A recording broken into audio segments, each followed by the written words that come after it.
Welcome back to The Motivating Force. You have myself, Justin, a motivational leader who's always more than excited to share our wonderful ideas and topics with everybody. Joining me, we have Josue, an aspiring Marine Corps officer, currently in ROTC and finishing up his bachelor's degree in the criminal justice field. On this show, we typically talk about some really old people, some stoics, some philosophers, and we try to relate abandoned, shipwrecked people who ultimately had an existential crisis. Call back to Monday's episode, be sure to check that out. And we try to relate those types of people to you guys who some of you may have never been on a ship. Yeah, but are having that existential crisis. I'm liking all these callbacks, by the way. Yeah. So, tying that all together, we're going to bring some of these hardships and that people can go through in life and they can still come out on top, and people do it all the time. And we're going to share one of those stories with you guys today. Somebody who's inspired both of us pretty well throughout the last couple of years. So, Josue, you want to take it away? Yeah, so today we're actually going to be talking about Lenard McKelvey. And if you're not familiar with who that is, I'm sure you might be familiar with his other name, Charlemagne the God.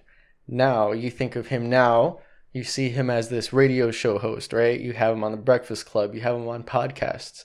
You've seen him in TVs and movies. He's also an author of a bunch of books that he's written, right? So he's a well-known guy now. But let's take a step back. He's inspired me. I love the guy. Super influential. But let's take a step back and go through his life. Because a lot of people think, oh, he's at this place now. He's a millionaire. You know, he must have been spoon-fed with a silver spoon, right? Typically, that's how it happens. But let's go back to his beginnings because they're not the best, right? So he was born in South Carolina. He says that all the time. He still goes back to visit. He supports, I believe it's a college there, and he has a scholarship under his mom's name. But when he was a teen, he was arrested twice for possession of weed and cocaine. So, with intent to sell. Well, that's a big thing, right? So You think of having weed now, and now it's not so, what is it? It's decriminalized in certain states. Yeah. Like having weed, you can walk around New York with like a joint or something. You can straight up buy weed in California. And it's like how times have changed. And it's kind of like sad that somebody gets arrested for a substance that now in 2021 is being sold.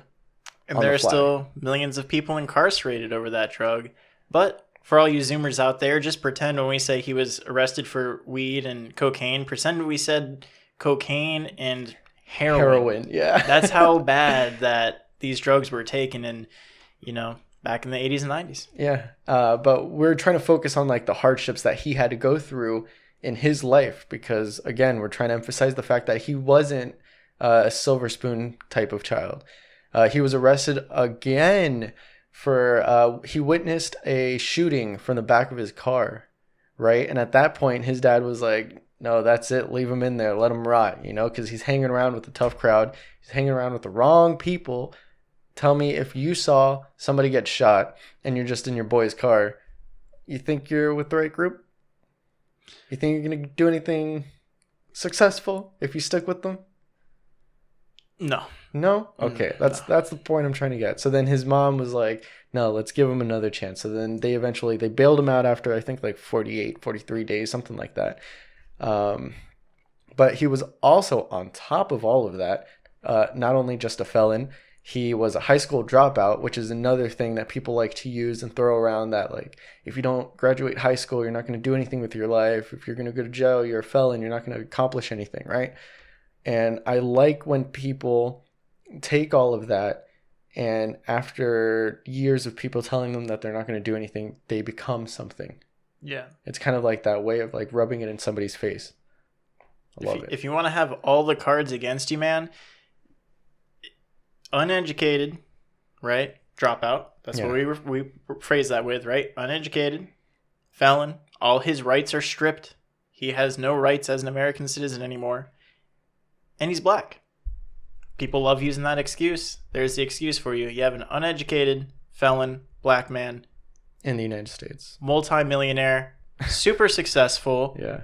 a great thinker, great responsible man, and especially a very critical mind in the podcast / talk show community. Yeah.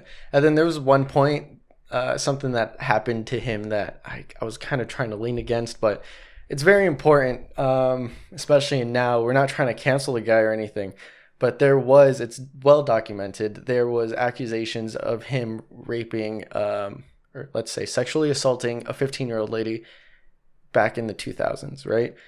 Back in 2001, all the claims were dropped, or like they passed and he didn't get arrested for it. He denied everything. But then later on in life, he overcame himself, I guess, his ego, and then he confessed to actually doing said things, and he got arrested 4th time for second-degree sexual conduct with a minor. Right, so that's pretty bad, but that was all during the time. I'm not saying it's justified or anything, but he is well known for saying that he is I don't want to say a woman of the night, a man of the night, let's say. But he says he's a what is it? He often says that he's a reformed hoe. There you go. He says it on number of podcasts, and it's hilarious. But he always says how, like, in 2016 he had that realization that, like, he doesn't need to be with so many different people. It's not like society doesn't have to be misogynistic or whatever that word is. Yeah, I mean, that can stem from those traumas growing up. He's obviously felt like he needs somebody there all the time with him. Yeah. That's something that can come from those types of experiences, especially going to jail, going to prison, that type of isolation. When you come out, are you not going to want to always be involved with somebody? Of course you are, right? Yeah. And then that's another thing that I did choose to talk about that now, because instead of just looking at his career, he's such a great family man now. And the way, like, he expresses his love for his wife and his kids and stuff, he always brings back, like, the past. It was never great. He's had many flings, cheated on his wife numerous times. She's still with him. They've overcome all these different obstacles. And it's great to see how, like, now when he understands who he needs to be for his family, like, how that coincides with the career. Because after that happened, we're going to talk about, as the show goes on, about different accomplishments that came after 2016. Crucial point in time that I'm going to talk about. So, high school dropout. He ended up doing night school and then took an internship in radio because he found an interest, and this is going to be key as well. He found his interest and a hobby, something that he really, like, it resonated with him. Yeah. And then he leaned into it 100%. And what I liked was, originally it was rapping. Yeah. He went on and did freestyles and realized very quickly that's not for me. But what he did realize was he was on the right track. Yeah. There was something about that industry that resonated with him. Yep. And after doing that, he was known for being with, I think he was a co-radio host. I think that's the word for it. With Wendy Williams. And if a lot of people know who Wendy Williams is. And then that's kind of where he started getting his popularity, right? So then he took on the name Charlemagne the God. He got Charlemagne from King Charlemagne that ruled over, I believe it was Western Europe. Yeah, in the late 700s and early 800s. So King Charlemagne, and then he liked it. So he was like, all right, call me Charlemagne. And then he added the God because he just thought it was cool. Well, his nickname was always Charlie, which was another reason why Charlemagne picked up real quick for him. Yeah, but I like how he added the God, and his reason was because it was cool. Yeah. I want to change my name to something the God, and then because it's cool. Quick note too on the silver spoon thing, because we hear names like Wendy Williams and we're just like, he got lucky, right? Yeah. Wendy Williams, at the time when he got to be involved with her, she wasn't even able to pay him. Yeah. So you want to talk about how popular and stuff she is? We're talking about then. She was still the equivalent of a nobody back then too. They literally gave him a room to sleep in. That's how they paid him. Yeah. When I break down like the timeline and stuff, I really wanted to point out like in the early stages, talk about a hustle. Like he hustled his way through different shows, different like radio appearances, and like you said, the rapping. And that's something that everybody needs to have, is that work ethic. Yeah. If you find that hobby or interest that you're really interested in, or that it resonates with you, like go all in. What's stopping you? Yeah. The fear of death? Because we talked about terror management. Yeah. Monday's episode, man. But it is funny to me because it does almost seem like a cookie cutter example when we talk about, like, you're going to find something you really like and realize that that's not exactly it. That's step one. Yep. You're going to get that really big disappointment and you're going to feel like a failure. That's step one. Step two, he got fired so many times. Mm-hmm. He's been on so many different talk shows, so many different things until he actually made it. So there comes the second part of that same cookie cutter recipe to success.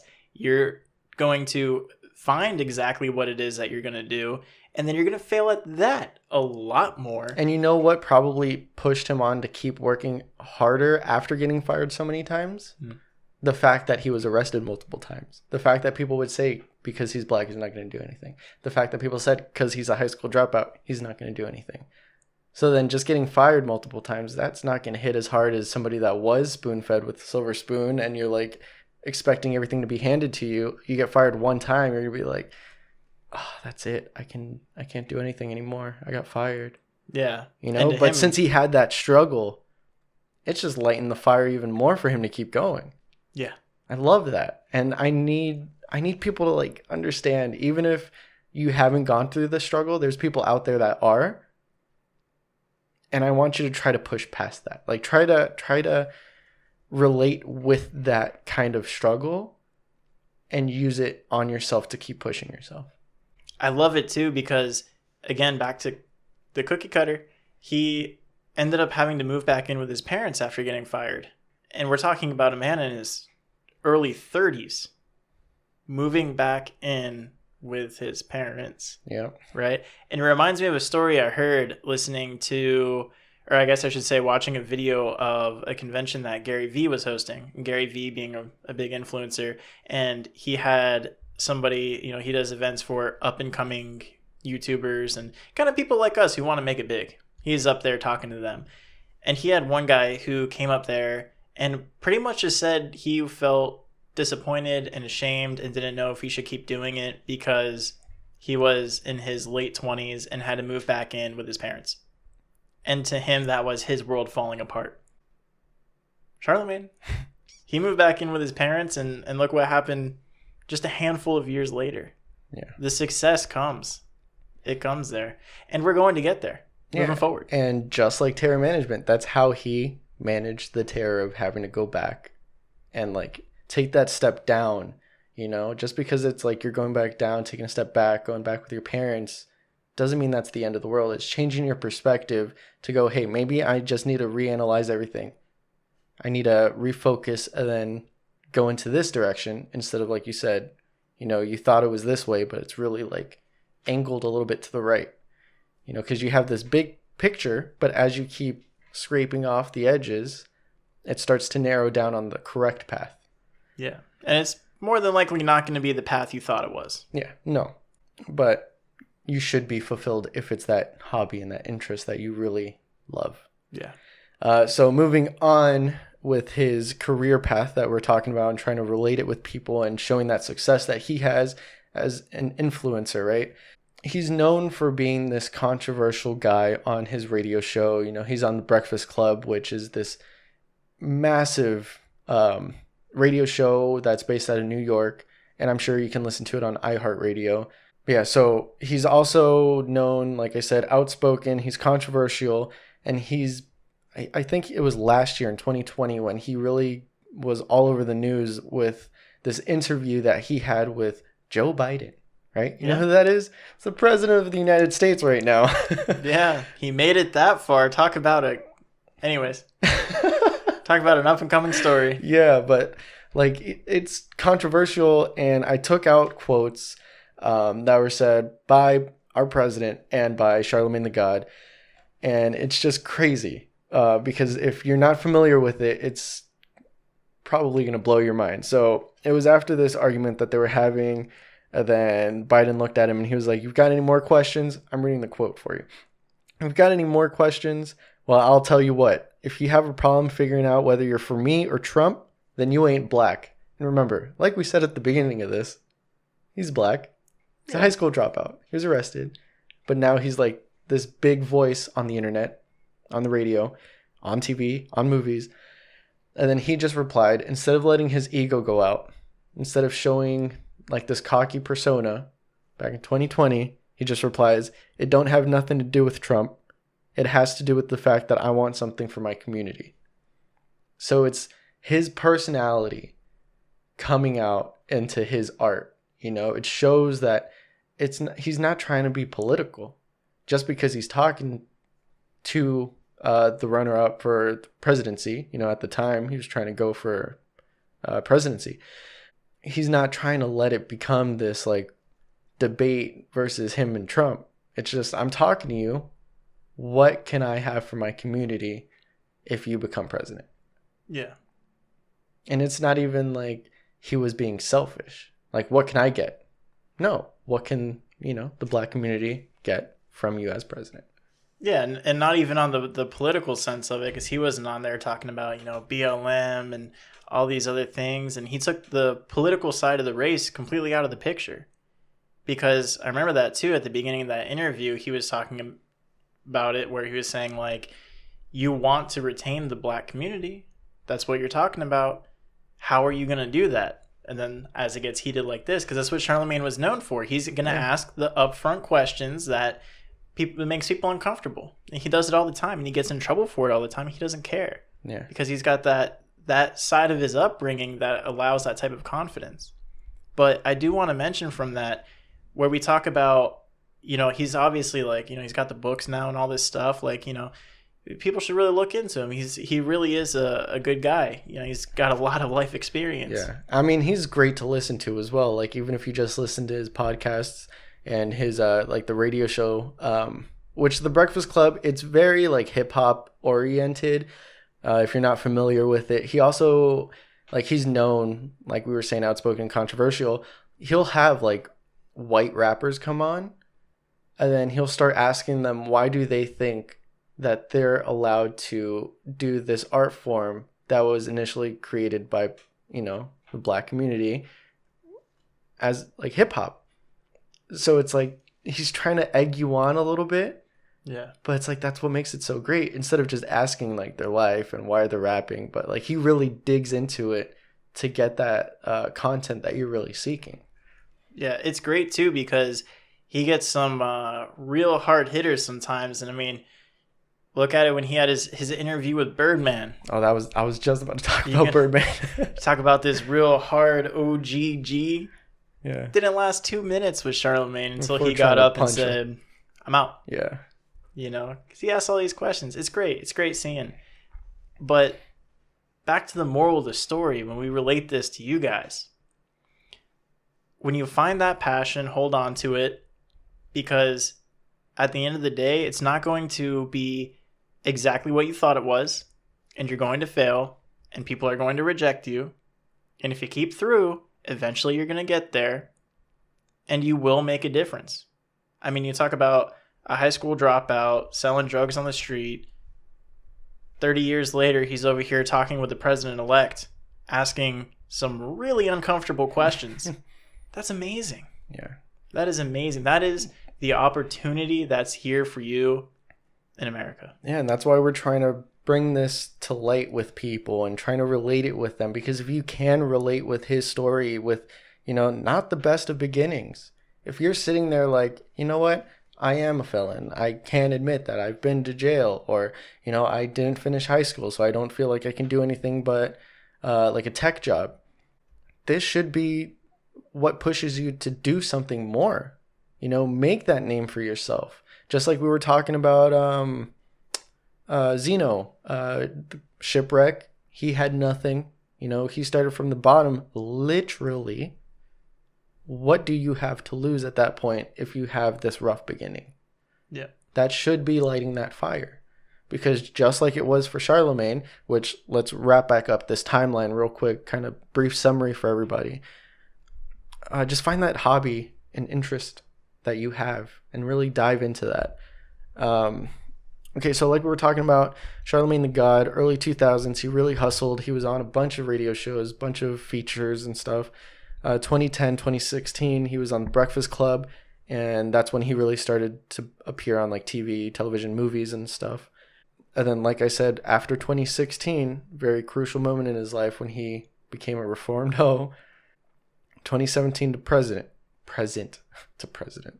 He's in The Breakfast Club, right? He's in Radio Hall of Fame. He's an author of multiple books. He has multiple podcasts, and shout out, my favorite one to listen to is Brilliant Idiots with Andrew Schultz. So if you guys have the time, that's hilarious comedy podcast. It's a great time. But more importantly, what he released in 2020 is that he's now the founder of his own podcast network called the Black Effect Podcast, right? You want to talk about crucial to your community, crucial to the world as a whole, right? He made this Black Effect Podcast Network, which was to support the Black community and artists that want to make a name for themselves, come out and have that equal opportunity that everybody has. You know, that you want to say, you know, white privilege.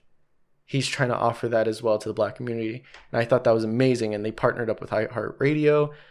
And look at him now. He's a millionaire. People know his name. Well, you know, Charlemagne the God, at least. Yeah. You know, he's out there, all based on that initial thing, that goal of, I wanted to be a rapper. So that entertainment industry, and he just went all in. It's great, man. I love how they say too, you know you made it when you can give back. I've always loved that, because people always look at trying to come up from the place they're at, you know, especially a lot of times when you're relating to things like this. Like, I mean, if you're sitting at home just smoking weed all day, you know, you got in trouble with the law a couple of times here and there, and you're like, oh, I'm going to make it big. I'm going to make millions. If your goal is just to go out there and make millions, it's not going to happen. You got to find that passion. You got to find that drive. That's the start of it all. When you do that and you just relentlessly attack after it, it's going to push you to success. You got to find that purpose. You got to find that reason first. And you can, because Charlemagne the God, man. You want to talk about somebody who had every possible excuse to stay in the lifestyle that he was living in his teens? He didn't have to come up from that. How many more stories are there of, you know, these kids up in Chicago who don't even make it to 18, or the ones that do and they just sling rocks all day? You can use whatever excuse you want. Yeah, man, people can really be excessive when they come up with excuses, and that should not stop you from making something of yourself, even if it's just in your own community or in your family. You know, be the first person to get your GED and graduate college. You know, that could be something in itself that's crucial, and it could be amazing for just your generation and your family. But when we talk about giving excuses, we do not want to hear the excuse of why you're not subscribed to the page. Just kidding, but you know. So definitely make sure you like and subscribe to the page. You got us on Facebook, we're on Parler, we're on Instagram. All those links are down below in the description. All of our episodes come out Mondays and Wednesdays at 8 a.m. EST. Thank you guys all so very much. And until next time, go and get.